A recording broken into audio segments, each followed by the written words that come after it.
to another edition of the Courtroom of Public Opinion. My name is Ramon. Yeah.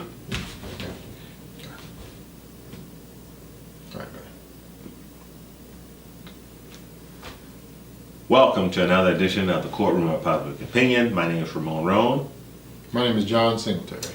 And we would like to give you guys an update on our episode on the reverse mortgages.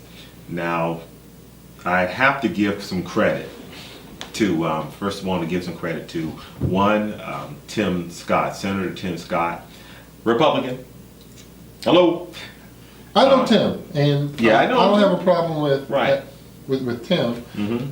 I particularly am proud of the fact that even though he and Lindsey Graham are Republicans, that they came to the aid and the rescue of an individual, not because of party, Nope. but because of the concern for a citizen who has been done wrong. Right. In this situation, it's a reverse mortgage. Yeah. And You want to let me give him a brief history? yeah, give him a brief history. All right, just in case you hadn't watched our earlier video, my father passed away April of 2013.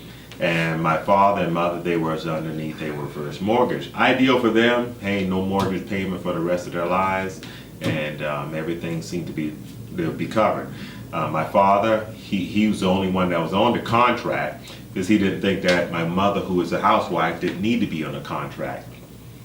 So when he passed away, Because of misinformation. right, because of misinformation, because it was actually given by Wells Fargo. right. Well, yeah, Wells Fargo is the third party.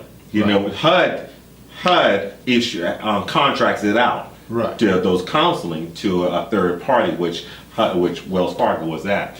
And so when my father died, about less than 2 weeks after he died, like he died on the 20th of April. On the 1st of April, Wells Fargo had an appraiser come out to the house to appraise the house, and then tell my mother that you got 6 months to get out the house or pay the balance on the loan, which is like over $100,000.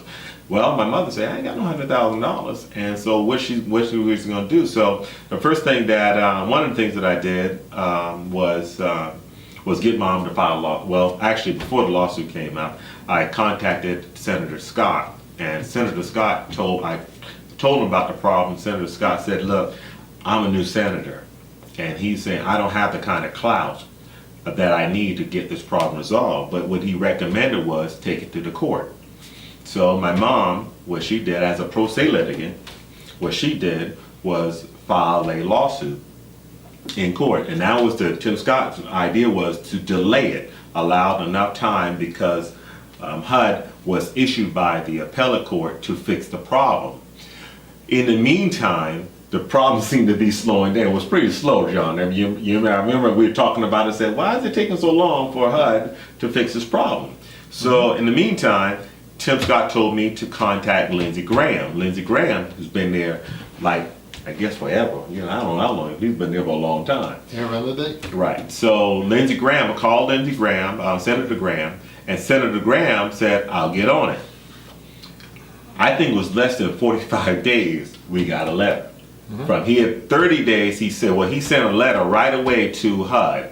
And in 30 days, HUD answered the letter and also had the problem resolved. And so here's a letter, and hopefully we'll put this online so you guys can see it. But the letter says that, thank you for your letter on behalf of our constituents, Mrs. Mildred Roan, regarding the stay of foreclosure from Wells Fargo home mortgage. The property related to Mrs. Roan corresponds to located at the address in South Carolina. This information from the Department of Housing and Urban Development Office of Housing. Department records indicate Mr. Stuart Roan originated a home equity conversion mortgage with Wells Fargo since Mrs. Roan, the surviving spouse, the borrower, was not named on the loan, became due on April the 20th, 2013. That's when he died. Now, just a... It goes on. Yeah, it goes on. Go ahead, John. But the gist of it is that what has happened is the intervention by them has put Ray's mother, Mrs. Roan, in the position that she is now indefinitely allowed to stay in her house, as the contract and the act and law dealing with reverse mortgage stipulated from the very beginning. Right. Again, hats off to Lindsey Graham and to Tim Scott. We contacted more than just Lindsey Graham and Tim Scott. We contacted more than just the Republican Party. Mm-hmm. And this was the most favorable response that we received from any of the people we contacted. It was the only response. We have to say, or I have to say, that I'm glad that there has been a stacking of the appellate court with individuals who are more concerned with issues that everyday common people have. And as a result, things like this happen. Yeah. The Judicial Freedom Riders was instrumental in this whole process. In the whole process. And that's why we want you to join the Judicial Freedom Riders, is because with the Judicial Freedom Riders, things like this can happen, that we could literally get involved and help. We're not attorneys. No. And we make that very clear, that we are not attorneys. We give absolutely no legal advice whatsoever. But it doesn't take a legal mind, legal advice, to read and to know when you're being taken advantage of, and to get help from other people who have gone through the very same thing. Like I said, we contacted, not just on this issue, but many issues. Right. Democratic senators, representatives who have, for the past 7 years, ignored our pleas to them to get involved.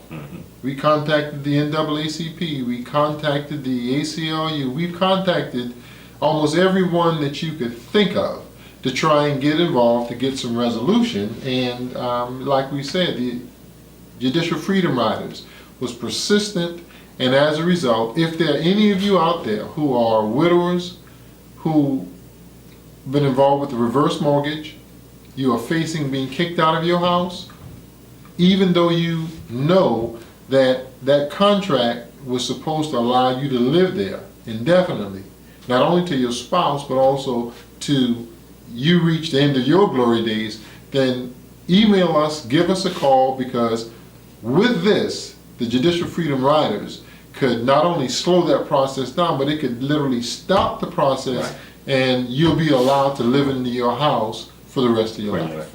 Now let me read this here as we get ready to close. This indefinite extension will become available as of June the 25th, 2014. So it's already available and will remain in place and available for mortgagees electing to avail themselves of this extension until such time the FHA issues a mortgage letter or statement to formally address similar situated non-borrowing spouses. So if you are in this situation as my mother was, this can apply to you or your loved ones. So again, as John said, this is actual victory for Judicial Freedom Riders too. It's a victory for Judicial Freedom Riders. It's not the first one. It's not going to be the last one. It's not going to last one, no. Again, this is not a party issue. No. This is simply a concerned person and concerned people who want to see the right thing done within the judicial system. And that's what the Judicial Freedom Riders, which is a nonpartisan group, that's what we advocate. We advocate due process, equal protection. This is what we've been talking about. This is what's happened. And once again, thanks Tim Scott. Thanks Lindsey Graham. We appreciate your efforts. And you will be getting a letter from my mother thanking you as well. Again, this has been a courtroom of a public opinion. We appreciate if you can like our videos and subscribe to us. And also, John, we are in the process starting July 4th to get 1 million members within the Judicial Freedom Riders, so that we can continually advocate for due process and equal protection on issues like this. So please join us. with our organization, we take no corporate donations. We think that corporate philanthropy is good, but we don't want their donations to come through us because, simply put, we don't ever want to be put in the position that we can't bite the hand of the dog that feeds us. Right. As a dog, we can't bite the hand of the person that feeds us. And so what we want you to do is we want you to join the Judicial Freedom Riders so that we will be able to continually do things like this. Right. And if you need a copy of this letter, get in contact with us. Mm-hmm. There are millions of widows out there who are stuck. They're thinking they have to pack up and leave their home. You don't have to do that. Contact us, get a copy of this letter, interject it into your court system. It stops the process, allows you to rest easy. Thank you very much, and stay tuned for our next episode.